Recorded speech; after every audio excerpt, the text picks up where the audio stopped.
బాలకృష్ణ గారు నటించిన latest movie Daaku Maharaj. ఈ మూవీ అయితే ఇప్పుడు థియేటర్లోకి వచ్చేసింది. హై ఎక్స్పెక్టేషన్ మధ్యలోనే ఈ మూవీ అయితే రిలీజ్ అయింది. మరి డాకు మహారాజ్ మూవీ ఎలా ఉంది అనేది మన రివ్యూలో తెలుసుకుందాం. ఇప్పుడు ఇక స్టోరీ విషయానికి వస్తే, మదనపల్లిలో ఒక రెసిడెన్షియల్ స్కూల్ నడుపుతూ ఉంటాడు కృష్ణమూర్తి. అతని మనవరాలు వైష్ణవి అనుకోకుండా లోకల్ ఎమ్మెల్యే అతని తమ్ముడు మనోహర్ నాయుడు చిక్కుల్లో పడుతుంది. ఈ విషయం తెలిసిన భోపాల్ జైలు నుంచి తిహార్ జైలుకు వెళ్తున్న ఖైదీ డాకు మహారాజ్ బాలకృష్ణ గారు తప్పించుకొని వస్తాడు. తప్పించుకొని వచ్చి వైష్ణవి ఇంటిలో నానాజీ పేరుతో డ్రైవర్ గా చేరుతాడు. అయితే ఎమ్మెల్యే వెంట ఉండి కొకైన్ పండిస్తున్న చోటా ఠాకూర్ వైష్ణవి కుటుంబాన్ని అంతమొందించేందుకు హిమాచల్ ప్రదేశ్ నుంచి దిగుతాడు. మరి అయితే అప్పుడు ఏమైంది, అసలు డాకు మహారాజ్ ఎవరు, ఎందుకు వైష్ణవి కోసం పోలీసుల నుంచి తప్పించుకుని వచ్చి మరీ కాపాడతాడు, సీతారాము డాకు మహారాజ్ గా ఎలా రూపాంతరం చెందిండు అనే ఇటువంటి విషయాలు తెలుసుకోవాలని అనుకుంటే మనం సినిమాని బిగ్ స్క్రీన్ మీద చూడాల్సింది. ఇక మొత్తంగా డాకు మహారాజ్ మూవీ ఎలా ఉంది అంటే, ఫస్ట్ హాఫ్ అయితే ప్రేక్షకులకు యమ కిక్కిస్తుంది. ఎందుకంటే బాలకృష్ణ గారి నుంచి ఏమేమి ఆశిస్తారో ప్రేక్షకులు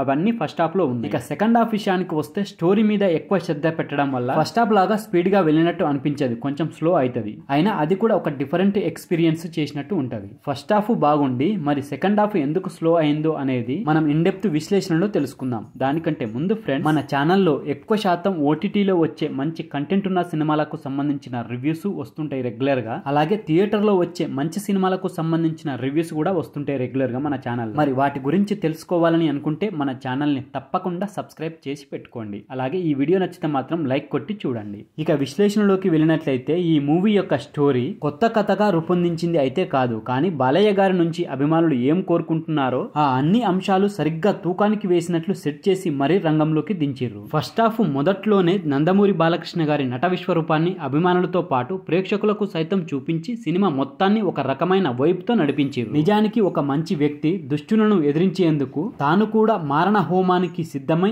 ఆ దుష్టులను ఎలా అంతమొందించాడు అనే కథతో ఎన్నో సినిమాలు చూసినాం. ఈ సినిమా కూడా అలాంటి కోవకి చెందింది. కానీ బాలకృష్ణ గారిని అభిమానులు ఎలా చూడాలని అనుకుంటున్నారో అలా ఒక పక్క ఫైట్లు, మరొక పక్క డాన్సులు, అన్నింటినీ మించి ఎలివేషన్లు, ఇలా సరిగ్గా తూకం వేసుకొని మరీ ప్రేక్షకులకు ముందుకు తీసుకొచ్చే ప్రయత్నం చేసిర్రు. ముందు నుంచి ప్రమోషన్స్ లో బాబీ చెప్పినట్టుగానే ఈ సినిమా విషయంలో ఎలాంటి కమర్షియల్ ఎలిమెంట్స్ మిస్ కాకుండా చూసుకున్నారు. బాలకృష్ణ గారి బాడీ లాంగ్వేజ్ కి తగినట్లుగా డైలాగ్స్, ఫైట్లు, ఎలివేషన్లు ప్లాన్ చేసి మరీ అభిమానులకు విందు భోజనం పెట్టిర్రు. ఫస్ట్ హాఫ్ మొత్తం డాకు మహారాజ్ గా బాలకృష్ణ గారి ఎంట్రీ మొదలు ఆయన గురించి ఇచ్చే ఎలివేషన్లతో ఒక విందు భోజనంలా సాగుతుంది. ఇంటర్వెల్ ఫైట్ పెద్దగా ఆసక్తి లేకపోయినా సెకండ్ హాఫ్ లో ఏం జరుగుతుంది అని సగటు ప్రేక్షకులకు ఆలోచన రెక్కెత్తిస్తాడు. ఇక సెకండ్ హాఫ్ మొదలైన తర్వాత ఫస్ట్ హాఫ్ తో పోలిస్తే అంత స్పీడ్ గా లేదు. అలాగే ఫస్ట్ హాఫ్ ఫుల్ కిక్ ఇవ్వడంతో సెకండ్ హాఫ్ అంతగా కిక్ అనిపించకపోవచ్చు. అయితే బాలకృష్ణ గారి అభిమానులకు మాత్రం అది కూడా ఒక రకంగా మంచి మీల్స్ అనే చెప్పాలి. నిజానికి సీతారాం క్యారెక్టర్ డాకు మహారాజ్ గా ఎలా రూపాంతరం చెందింది అనేది సెకండ్ హాఫ్ లో చూపించింది. దానికి పడ్డ స్ట్రగుల్స్ కళ్ళకు కట్టినట్టు కనిపించింది. కానీ ఎందుకో ఫస్ట్ హాఫ్ ఫుల్ మీల్స్ తిన్న తర్వాత సెకండ్ హాఫ్ అంత కిక్ ఇవ్వకపోవచ్చు. కానీ బాలకృష్ణ గారి అభిమానులు కోరుకునే లాంటి ఒక ఫుల్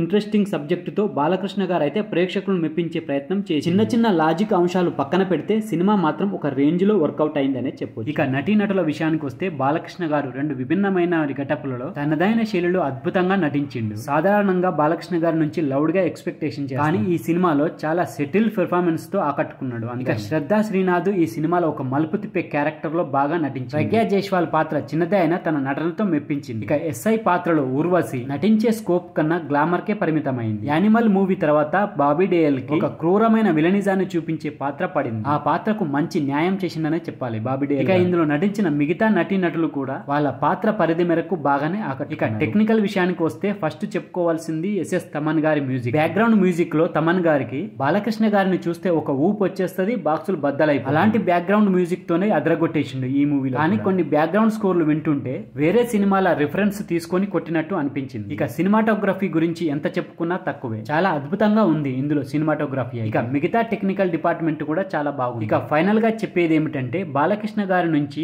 ఏదైతే అభిమానులు కోరుకుంటారో అది ఫుల్ మీల్స్ లా ఉంది ఈ సినిమా. బాలకృష్ణ గారి మాస్ మసాలా ఎంటర్టైన్మెంట్ తో అభిమానులకు ఒక విందు భోజనంలా ఉంటుంది ఈ మూవీ. ఒకసారి అయితే తప్పకుండా చూడొచ్చు ఈ మూవీని థియేటర్ లో. సో ఫ్రెండ్స్, ఇది డాకు మహారాజ్ మూవీకి సంబంధించిన రివ్యూ వీడియో. ఈ వీడియో కనుక మీకు నచ్చితే మన ఛానల్ని తప్పకుండా సబ్స్క్రైబ్ చేసుకోండి. అలాగే ఈ వీడియో నచ్చితే లైక్ కొట్టండి, కామెంట్ పెట్టండి, షేర్ చేయండి. Thank you friends. మళ్ళీ ఒక మంచి వీడియోతో మీ ముందుకు వస్తా. అంతవరకు బాయ్.